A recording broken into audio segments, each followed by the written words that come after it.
See, God has given us three main instruments for us to. Should I stand up? Can everybody hear me in the back? Yeah. Stand up? Okay. Three instruments. Sorry, people want to maybe come the phone. Come on the phone or something. I think Indira is driving. No. Arun is, Raghu is setting it up. No, that is he's setting up YouTube, but that's okay, ma. They can. Indira, she's driving 1 hour ago.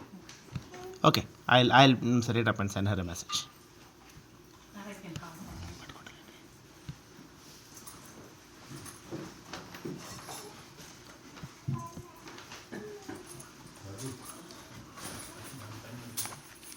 I'll.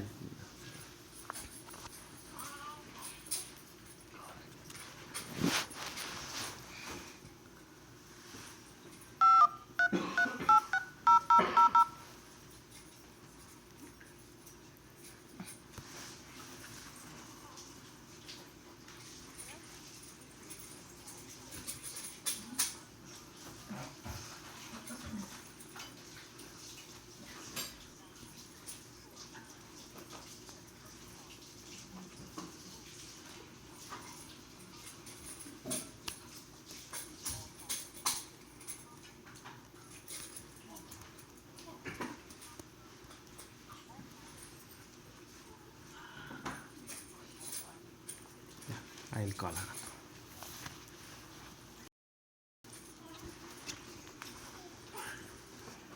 Today is very auspicious moments of Buddha Purnima. Buddha is not the name of a person. We all think that Buddha is the name of a person. Buddha is not the name of an individual. His name is Siddhartha. But Buddha is the title bestowed upon him. Similarly, Christ is not the name of an individual. Christ is a title bestowed upon an individual by name Jesus. When we are celebrating Buddha Purnima, and today is also very incredibly, it is the second day actually of the Rudra Maha Yajna we did last year in Atlanta. May 2nd is the second day of the Yajna we did in Atlanta. May 1st is when we started. So there are so many things. Today is also Narasimha Jayanti, Narasimha's, birthday or Kalyanam, whatever, Narasimha Kalyanam. See, every day is auspicious at the end of the day. There is some reason to celebrate, and therefore, and what is the reason to celebrate Buddha Purnima? And why are we all assembled here? As I was telling in the beginning, God has given us three instruments: the body, the mind, and the intellect. These are the three instruments that are given to a human being. Very uniquely, the intellect is the instrument that is a very important instrument, that is very unique to human being. Because most of the animals have body and the mind. If we don't use that last piece called the I, the intellect, BMI, we are all thinking BMI is body mass index. That is what we are mostly focused on. But BMI is body, mind, intellect. This intellect is what is very important when we celebrate the life and story and the message of Buddha.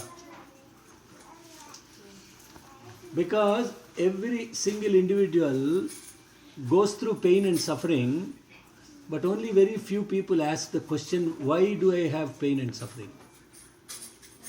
What is the root cause of my pain and suffering? The one that has asked that question will never give up until the answer is found within, and that is the Buddha. Few years ago, when I had to give a talk in Vancouver for Buddha Purnima, where there are a lot of Asian, Oriental Indians, Chinese, Japanese, lot of Buddhists were there. And I never studied the life of and message of Buddha. I never studied anything as a matter of fact. So I was asking Bhagavan the night before, what is the message of Buddha, Purnima? How do I understand this? Swami said actually 4 words. First one he said Buddhu, next one is Buddha, third is Buddhi and Buddha. Buddhu, Buddha, Buddhi, Buddha. Then he said many people are born as Buddhus and they become Buddhas and they die. 95% plus. Less than about 5% actually use the Buddhi. Who is a Buddhu? A Buddhu is the one that is indulged in the gross and undergoing pain and suffering all the time. That is a Buddhu. Means foolish one. They are associated so much only with the body and the mind. They are not associated with anything else. Buddhus are those that only focus on B and M. And if you focus only on B and M, who will you become? Buddha only. And then you will die. Buddhi is given so that it is an ordinary intellect. The first one is the lower level of intellect. That is focused only on the gross, focused only on the pain and the suffering, indulged in the senses. Buddhi is the one ordinary intellect that is actually asking the question, what is it that I am undergoing through? How can I discriminate so that I can have a ordinary human living? You understand? That is 5%. This is not what I am saying. Swami was telling me this in a dream, night before Buddha Purnima. And when he said that, it was really eye-opening to me because I thought if you have Buddhi, you are supposed to be a superior one. He is saying, no. Buddhi and Buddha, what is the difference? I and A, that's it. Focused on this individual self. And you use it only to take care of yourself, nothing else. That's the people where the intellectual property, they call it. That intellectual property is all self-oriented. They only want to take care of themselves, but they take care of themselves meticulously. And that's the Silicon Valley intellects. Right? Huh? That is Buddhi. But then he said, Buddha is the enlightened intellect that is integrated with all-pervading consciousness and to be experiencing the presence of the divine in and out, which is beyond that B and M and also the I, and that is Buddha, the enlightened intellect. Now you are all wondering what is all this to do with Badrinath? What is uncle doing? Why is he talking about Buddha when we are going to Badrinath? The point I want to make is, when we are all going to Badrinath, do we actually understand what this Badrinath is? What is the point of going to this Badrinath? Of course, it is a very well-known pilgrimage center and all that stuff. What is the intent of this Badrinath Atirudra Mahayajnam? And what is the intent of this sadhana that we are supposed to be doing every weekend and every day? What is more important in this life is actually the process of day in and day out, staying connected to that all-pervading consciousness through daily prayer, service and sadhana. That is the reason why sadhana is more important than the actual pilgrimage center. I'm not going to put anybody on spot, but examine for ourselves and ask the question, are we deserving to be in a place called Badrinath, that too to do an Atirudra Mahayajnam in Badrinath? Go and check on the website. I don't think Google has caught up at how many, whether there are any Atirudra Mahayajnams done in Badrinath. Go check it out.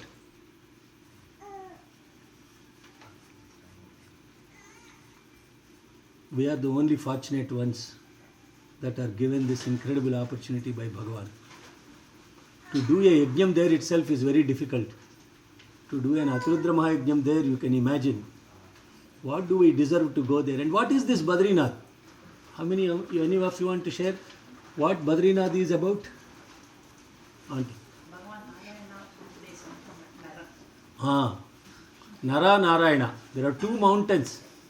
Nara Parvata, Narayana Parvata. In between the two there is this beautiful mountain called Nilakanteshwara, which is the abode of Shiva. No, all that area is abode of Shiva only. He gave some space to Narayana.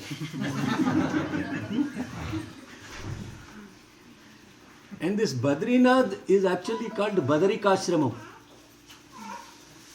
You know what Badarika is? In Telugu we call it Regupandu.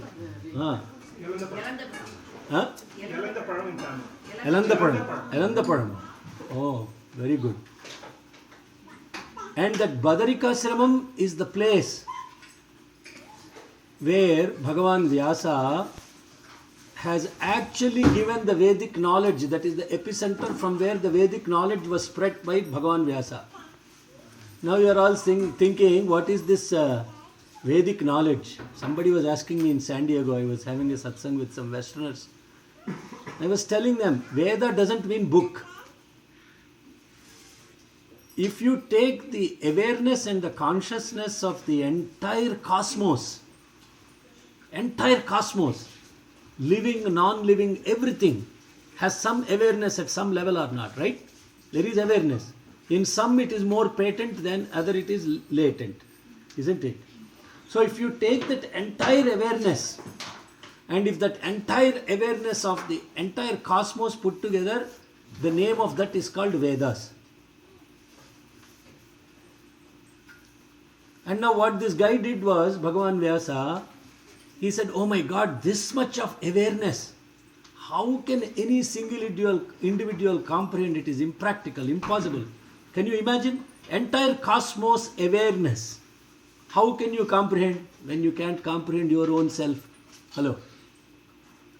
So Bhagavan Vyasa therefore said, I am going to now divide this consciousness into aspects which people can relate to.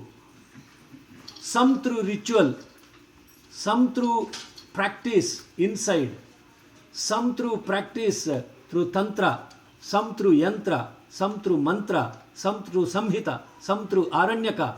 All these are different words, but what it is just like the same mathematics. If you connect to mathematics some through trigonometry, some through algebra, some through calculus. Same mathematics. Yeah, isn't it? The principle of mathematics is expressed in so many different ways. Similarly, the knowledge of the awareness of the Vedas, Bhagavan Vyasa expressed in different ways, so that at least we will put an effort to connect to it through using our own mind and our intellect. Because in truth, those are beyond even the mind and intellect. At least through connecting to a little bit, a vignette of this aware consciousness, in Badarikashramam, he divided it into 3 pieces. And it is in the same Badarikashramam, Bhagavan Vyasa gave the 5th Veda, what is called Mahabharata, Panchama Vedam, in which there is a guha called Vyasa Guha, and in this Vyasa Guha, Bhagavan Vyasa actually dictated the Mahabharata to Ganesha. And after he has incredible epic called Mahabharata, Bhagavan Vyasa was very much agitated. His brain was heated up. Because in Mahabharata, there is so much of logic, there is so much of politics, there is so much of family-oriented thing, so much of dharma, and so it is so incredible. Mahabharata is full of these intricacies. And because he had to put so much of intellectual power into that, his brain got heated up. And it was so much heated up, he had what is called tapana. Means what? Some kind of burning, yearning inside him. And he was wandering around this Badarikashramam like crazy. And he was like saying, what do I do about this? No, who am I talking about? Bhagavan Vyasa. Okay? I am not talking about Shekhar Buddupalli or somebody. I am talking about Bhagavan Vyasa going through this agony. Incredible agony he was suffering. And he was running around up and down and he was saying, I can't tolerate this yearning, what to do? And then there appears Maharshi Narada. Narada Maharshi says, Dhatavu Bharata Shruti Vidhatavu Veda Padadhajala Vijnatavu Kama Mukhya Ripushakya Vijetavu Brahma Tattva Nirnetavu Yoginetavu Vinitudavivu Chelinchi Chellare Kataru Kaivadin Vagavakaranamemi Parasharatmaja. He's saying, oh my God, you, Vyasa, who are you? My God, you are equivalent to a creator like Brahma.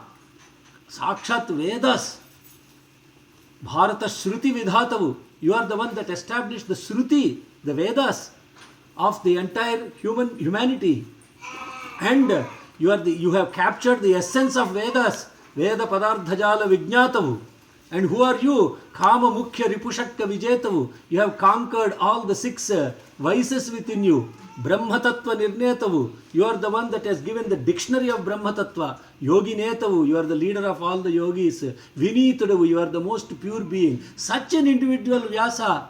How is it that you are going through this agony and suffering? Then Vyasa falls on his feet and says, Narada, I don't know why I am going through this agony. Please tell me, how can I salvage myself? And then Narada tells him, the problem is when you are indulged in so much of dharma, when you are indulged in so much of intensity of intellectuality, you forgot what is called the name of God. అంచయమైన ధర్మచయమంతయు చెప్పితి వందులోన ఇంచించుక హరికథలేర్పడ చెప్పవు ధర్మములు ప్రపంచించిన చెల్లునే. He says, Vyasa, no matter how great an intellect you are, no matter how highly accomplished you are, no matter the essence of dharma you are, no matter all these things, but if you do not chant the name of God, you will not have peace of mind. The only reason why you have to chant the name of God is that's the only way you can get peace of mind. And Vyasa asked Bhagavan Maharshi Narada, what should I do now? Then he says, tell the stories of Hari. Talk about the glory of Hari. Sing with ecstasy the name of Hari. And if you sing the name of Hari, you tell the story of Hari, that is enough. All the rest of the stuff you did with Vedas, with Mahabharata, all those things are not equivalent to just saying the name of Hari. Narayana, Narayana, Narayana. That's all you need to say. You have to do Nama Sankirtanam. And then what happened? Bhagavan Vyasa in this Badarikashramam has given the entire epic of Mahabharata right there in Badarikashramam. The whole story of Hari's, all the Dashavataras, the Krishna story, Rama story, all the different aspects of all the epics. Only thing he did was tell the name of God and sing the glory of God. Why are we going to Badrinath? For me, it is simple and straight to sing the glory of Sai, to celebrate the love of Sai. That is the only reason why we are going to Badrinath. And to do it in a way that we pour our hearts with one focused mind, with one focused agenda, not to worry about anything else. How many of you came to Kailas with us? Was there any other agenda behind anything other than just we want to come and see you? We just want to have your darshan, sparshan and sambhashan. And this is what is going to happen in Badrinath. And I can assure you, only those that are deserving to come there will come. This is not a program where it is, I have not broadcast it beyond the Veda group list, beyond the Atirudra Mahayajnam group and the Sai Kailasa Yatra group. This or any other thing they don't go beyond those three groups. Because only those three groups are the people that are interested in what we are doing together as a group. I am not here to go publicize it, create a marketing agenda around it, and to raise a lot of money about it. That is not at all the piece of it. Only those that are deserving to come, that are deserving to receive His grace. And I will tell you also the other thing. Bhagavan's sankalpa is such that if you have to even participate, lift a needle in His mission, you have to have His grace. Otherwise, you wouldn't even be able to touch that needle. If you have to consider so fortunate if God accepts something from you. You understand? Because His hand is like this. His hand is like this. His hand is like this. Only giving and forgiving. If He has accepted anything like this, my God, you have to say, my entire millions of births and my generations, with that one single thing, like that He took it away. Like that. You have to pray, beg, fall on His feet. Swami, please Swami, accept this from me. Accept this from me, Swami. Then He will say, no, I'll tell you. Sri Burgul Ramakrishna Garu, who was the governor of UP, governor of Kerala, who was the instrument behind Swami even visiting Badrinath, Swami going to all these, Kerala and all those places. After he passed away, his son is a good friend of mine. They had hundreds of acres of property near Salarjan Museum, a prime area in Hyderabad, which during those days in 1960s was worth crores of rupees. When he passed away, his son went and wrote the entire property on the name of Bhagavan Sri Satsai Baba, put it on his feet, in person. Swami took it and just tore it off like that, put it aside. He didn't accept. And he was really disturbed. You are not. Then he said, your mother is like my daughter, and I don't take a penny from my daughter, dharma. And Ramesh was sharing last week in the Sai Reflection Day about how Swami celebrated taking 100 rupee note from his student and showing everybody for the water project. I will also share with you another example, another incident that this just happened a few weeks ago. Swami came in my dream and he said, pure devotees only, don't accept anybody else. They have to do sadhana. I said, Swami, how do I know who is pure, who is not pure? First of all, I don't even know if I am pure or not. How can I be thinking about anything else? And then he said, every single penny, because this is not conducted on behalf of any organization. This is not conducted on behalf of any charity or a trust or any formal organization or a body. Who went to Kailas? A group of people that wanted to celebrate the love of God. That is what this yajna is about. This yajna is not about you are attending some function and somebody is going to take care of you and suddenly you have become a guest and there is a host. You are the guest, we are the host, we are everything. You understand? You understand the concept? You are the guest and you are the host. We are all like that. What an opportunity is like that. I went to Army Brindavan, where is Raghuram? Raghuram also came with me. We were pampered. And I was telling Dikshit Ma, what is this Ma? We came to Yajna, we are eating 4 times a day and going and chanting, and because there is no work, our bodies are aching. And when Mama was asked by Radio Sai, Dikshit Mama, you conducted so many yajnas, which yajnam gave you the most? Mama told Radio Sai, Atlanta Atirudra Mahayajnam. And Radio Sai was shocked. Why he says? He said, you conducted 2 in the physical presence of Bhagavan and you are conducting 1 in Brindavan. His answer was so, really touched my heart. He said, when you do a yajna in the physical presence of God, you are only physically satisfied. But when you actually do a yajna practicing the message of God, that the Vedas belong to everybody and the Vedas is all about celebration of the love of God, you get spiritual satisfaction. When you get spiritual satisfaction, you are more happy than when you get mental satisfaction. This is what we need to be yearning about. And the heat has to be turned on a little more for the intensity of sadhana.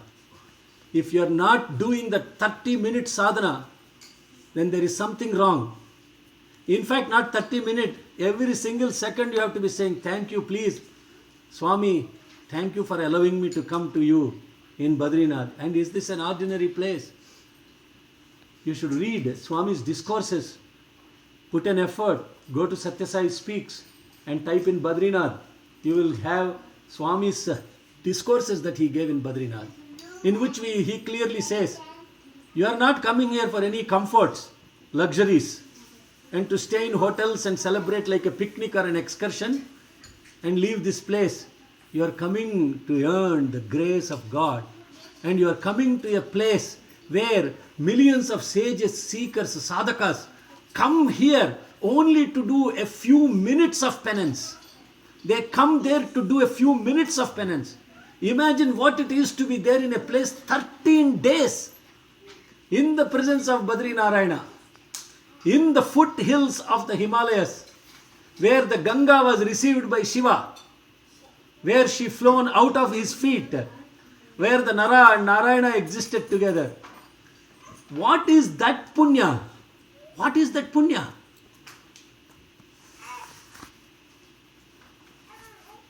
Incomprehensible, isn't it? Incomprehensible. Now I know after this you won't have any questions also. Those of you who came with lot of questions, uncle basically wiped it away. No, but still ask questions, no problem. Do I get hot water? How many beds per room?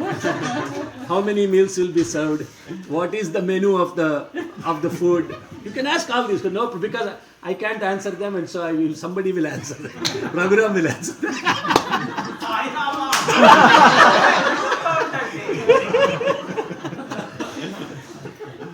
Huh?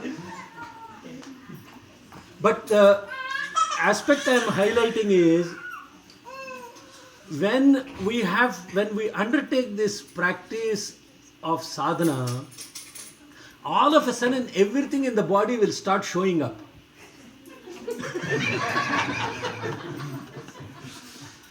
And there will be so much of pressure also. Work pressure will be there, project deadlines, pulling the muscle in the shoulder, children getting sick, and watching them sick, you become sick. Every single thing, obstacles after obstacles. See, that's exactly right. Then, what do you have to say? What do you have to do? Don't stop. Please. That is the resolve that he is asking you to take. Imagine the days when Swami went to Badrinath, Swami had to walk 32 kilometers. Huh? Now we are going all the way straight to the temple in a tempo traveler. When all those comforts are given, and I will tell you, I am elaborating on this because I have not let you guys know what an incredible, and when Swami was telling me every single paisa, every single penny is pure and serene, and its value is equivalent to 15 times of what people give regularly out of their kindness.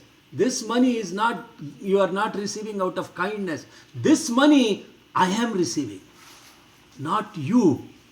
So you have to understand that the money that I take, its value is infinite, not ordinary. And this experience happened. I don't know why he was telling me this. Next day morning I get up and I get an email from Prashant Nilayam, brother Sudhir Bhaskar. He used to walk behind Swami. He was the campus director for 12 years he walked behind Swami collecting letters and all that. He was the director of the campus. So Sudhir, I have been communicating and he sends me an email. I don't know why, sir. Today morning I got up. Swami wanted me to send this email to you. And I'm sharing an experience I had with Swami. And I was saying, what is this strange thing? He's sending email like this. And I started reading. One day this is Sudhir Bhaskar saying, one day I was sitting in the veranda and I used to walk behind Swami. He comes in front of me and in front of everybody, Swami asked him, hey, how much salary do you earn? And then he didn't want to, how can he tell his salary in front of everybody, that too in the veranda, right? He kept quiet. And then Swami asked, do you think you are worthy of earning every single rupee I am paying you? Do you think you are worthy of receiving this salary from me? Every single rupee I am paying for you, for your salary. He was even shocked. Oh my God, this is really a tough question he's asking me. Then he started thinking, I left everything. He was in a very big position. He's a very highly accomplished business man, executive. And he left everything. He started as a lecturer in Swami's and they sacrificed everything and came. What wrong am I doing? Why is Swami asking me this question? Am I not doing my job? Or all these thoughts were going in his head. After a couple of days, he was walking behind Swami in the darshan in Puttaparthi, in Prashant, in Kulvanthal. And the men were sitting like this and Swami was walking and Swami was turning this side and talking to somebody. A gentleman was rushing towards Swami in the darshan. And Sudhir Bhaskar thought sometimes people come and fall on Swami. So he rushes to stop this person and then Swami put his hand to the back like this and takes an envelope from that guy. And when Swami didn't see, he took the envelope like this. And then this gentleman told Sudhir Bhaskar, sir, 26 lakhs demand draft is there in that envelope. Please make sure it is safe. This is what he told Sudhir Bhaskar. Swami turns this side, walks a few steps, turns back, throws the envelope back at that guy and starts walking. And after the next round, another gentleman comes and he gives a very soiled envelope to Swami, brown envelope. Swami takes that envelope, gives it to Sudhir Bhaskar and says, please make sure this envelope is safe. When they go to the interview room, Swami says, open that envelope I gave you. When he opens the envelope, there was a State Bank of India receipt for 10 rupees. And Swami said, that gentleman skipped meals for 2 days and he gave this 10 rupees to my trust. With this money, I pay your salaries, not with that money. Huh? You think this is all coincidence? So what I am saying is, I know fully well in my heart that all of you have families, and this is a big commitment to be working and taking 3 weeks off, paying $1,700-$1,800 per person for round trip ticket, paying all these things, taking time off. It could be a burden on all of you. Me if I caused that burden. But what I want to say is that consider this as an opportunity that God has given as a blessing, and He will take care of all of us. And from generations to come, your children and your grandchildren will be telling, my Tata went to Badrinath and he did Atrudra Mahayajnam. On 90th birthday of Bhagavan Sri Satya Sai Baba, celebrating 54 years of his visit to Badrinath. So, I'm sorry I got emotional because I can feel with so many young children, I know how hard and sacrificial it is on your part to undertake this yajna. And with families and doing all this is not an easy task. And here is uncle putting more and more pressure, sending nasty emails, asking us to do sadhana. What is he doing all of this? because the big boss is telling me this is not an ordinary opportunity. And I have not solicited anybody to come to this yajna. If every single person is coming, it is 100% on their own.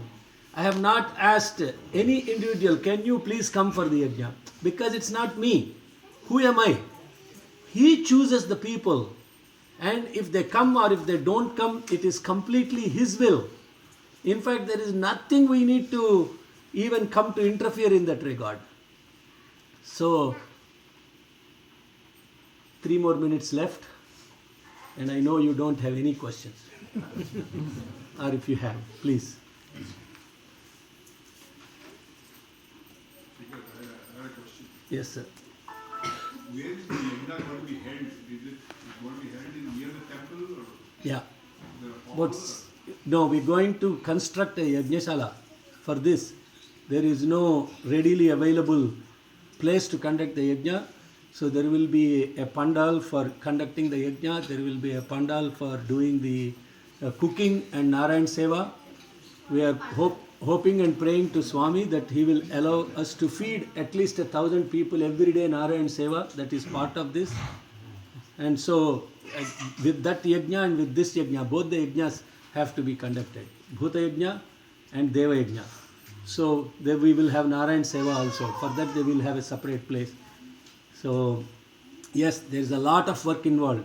This year Badrinath has received snowfall which they haven't seen in the past 40 years.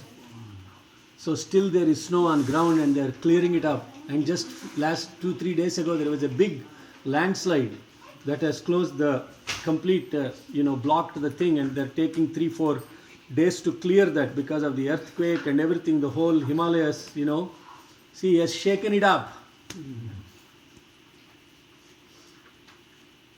Is it not very cold at that time of the month? Or? Now, when Shiva is there is no cold. You need air conditioning. If you haven't seen me when I am chanting Rudram, in Kailas also, if you chant Rudram with, I'm on a serious note, if you chant Rudram with your full, the whole body will get energized and heated up. Are you chanting Rudram? Yeah, absolutely. Very good. Okay. So, these accommodation quarters, are they close to the place or how far is it from? They're all, it's a very small town. Right. Yeah, it's good to walk a few meters also. No, 2 minutes is Yeah. that's not a point, but I'm just asking. Yeah. Because it's not there anything on Google. The nearest place is on Google, somebody says something like 25 kilometers from the temple. So I was wondering if there are any other, if you had identified some private quarters close to the, Now we have identified hotels, guest rooms, ashrams, right near the house. and all are in the proximity of the temple and in the town only. Yeah. Yes. Please find it.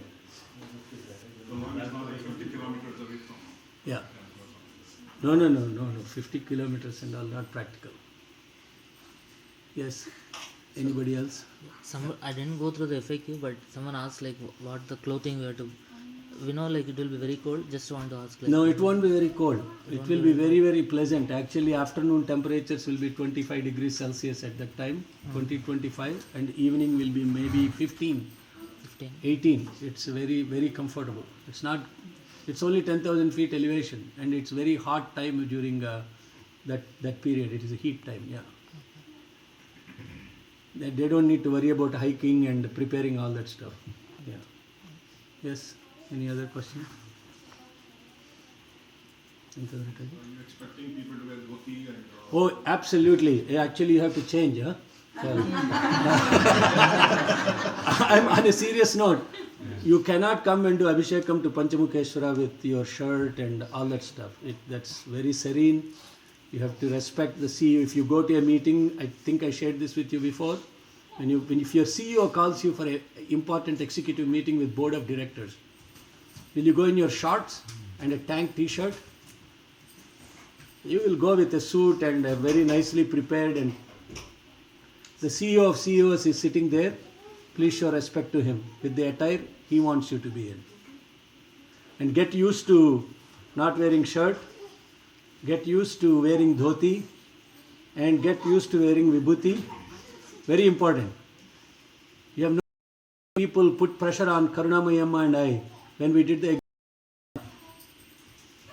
How many people wrote nasty emails that we are actually blasphemizing Hinduism by allowing women to do yajna, by allowing white people to do yajna. Even in Puttaparthi and Brindavan, they didn't allow any non-Brahmin to come into the yajnasala area. Hello, not do yajna. In Brindavan, you cannot even enter into the yajnasala area if you are not a Rutvik or if you are not an assigned volunteer. Swami Anubhavananda, who gave a talk on the first day, when he wanted to enter the Yajnasala and see Sai Trayishwara, volunteers told, no sir, you cannot enter. Swami Anubhavananda. And he said, the next person next to him said, he is the speaker today evening. I said, I don't care who he is. Even Prime Minister of India cannot enter this Yajnasala without permission. Now we are here. Look at Atlanta, what we did. Was there any prohibition, any inhibition? Everybody came and touched the lingam, poured on the lingam. Be grateful to God. Nobody gets opportunity like that. Why did I get into that? Oh, because you asked about veshti. Okay. Che, you're good with that, right? Good with wearing veshti, right? Huh? Okay. Not as comfortable as you would like. No, you have to be. As long as you wear some belt or something, I'm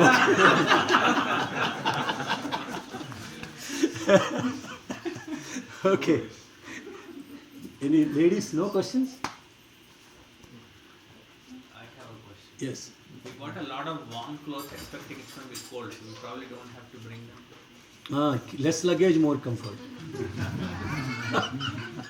Actually, for people that are chanters and Ritviks, you won't get an opportunity to wear anything else. There will be Diksha Vastrams. For 13 days in Vrindavan or in Atlanta, what I was wearing was only Diksha Vastram. That's it. Entire 13 days. And you don't need to pack all the rest of that stuff, okay? Yeah, only for your children, make sure. Yeah. Yes, anything else? Jay has more questions? So the mountain reaches night, all the temperature falls. Yeah. Daytime it will be warm, summer. Yeah. Okay. 370, na? What's the time? 320. Yeah. There is Alakananda right there. we are working on that.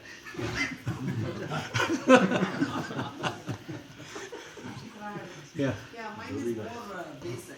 You know, what is the basic idea? What's the purpose of this whole yajna? Doing it in Badrinath. I mean, I want to know the fundamentals. What do you think?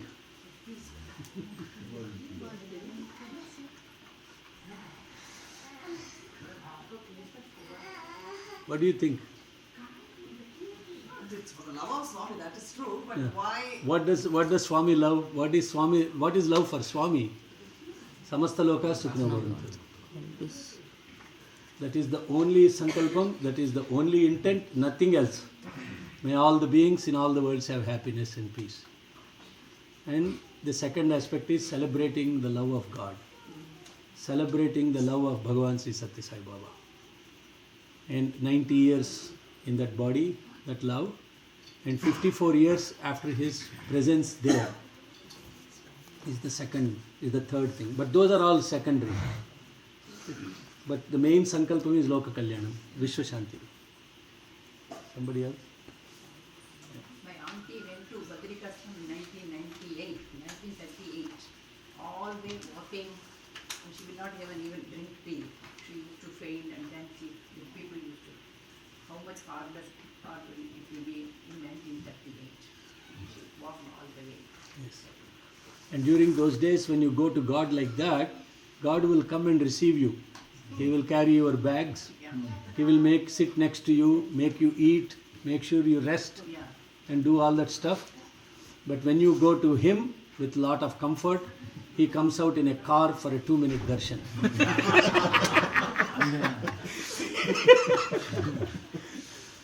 Okay? That is, yes. Yeah, there is Brahmakapalam. So just to give you an idea about this, also don't think a Ritvik is greater than some chanter or a devotee or something like that. Nothing great about that. There is no special, because we are trying to make Swami Bhagavan. I don't know how many of you have seen in Puttaparthi, they do Abhishekam for this golden idol of Swami. That Swami is coming to Badrinath. Okay, and all the devotees will have the opportunity to do Abhishekam to Swami during the Ekas Rudram chanting. Yes, yes. Mama is coming, yeah, of course. And all the Ritviks will do Homa. All the chanters and devotees will do Abhishekam. And in the evening, those that are not able to do either will be able to do Vishnu Sahasranama Parayanam and Bhajans in the sanctum of Badrinath temple. So everybody will be, he wants to fill the heart of everybody with so much. It's not a formalized program, it is, but at the same time we have to have discipline, right? So that is, so any other questions? Or because you all have to change and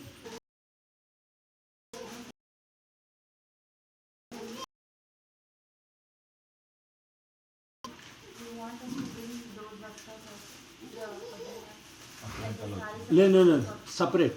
Yeah. Separate, not the same vastras. You may want to bring them other if you want to, but no need to bring those same Dikshastras. Separate Dikshastras will be provided. Yeah. Yes. Yeah, I just want to share my own perspective of this visit to Badrinath. Why you are meeting this? To me, it's all about energy. Energy that we already been created through all the chanting of the mantras over there. And plus, we are going there with the attire drum and all that. So more energy has been created that helps in the whole cleansing process. So it's all about being able to, that's a whole repository of energy there. Yeah. So to me, that is at least the primary motivation of this organization. Okay. We'll close with Om and Three Shantis. And then we'll start just some logistics there. That room can accommodate 54 people. First come first. Okay? And I don't know how many are here right now, but we should be able to have at least 54 people seated in that room. And when we do the Abhishekam, it will be Ekas Rudra Abhishekam. Everybody will have an opportunity to do Abhishekam to Panchamukheshwara. And if you have children and you have to run in and out, you can sit outside so that they are comfortable, you are comfortable. Otherwise, let's kind of maintain as much silence as possible. Imbibe the energy of Panchamukheshwara. Okay? Sai Ram.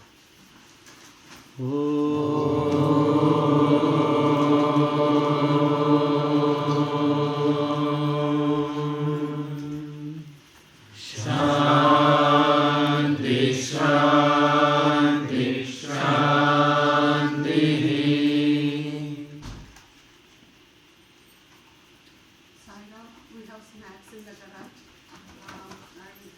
And 4 people can change. There are a couple of rooms in the garage and here. So people want to change, they can change. And please have some snacks and please come back. And I need to volunteers to put Mala on Swami.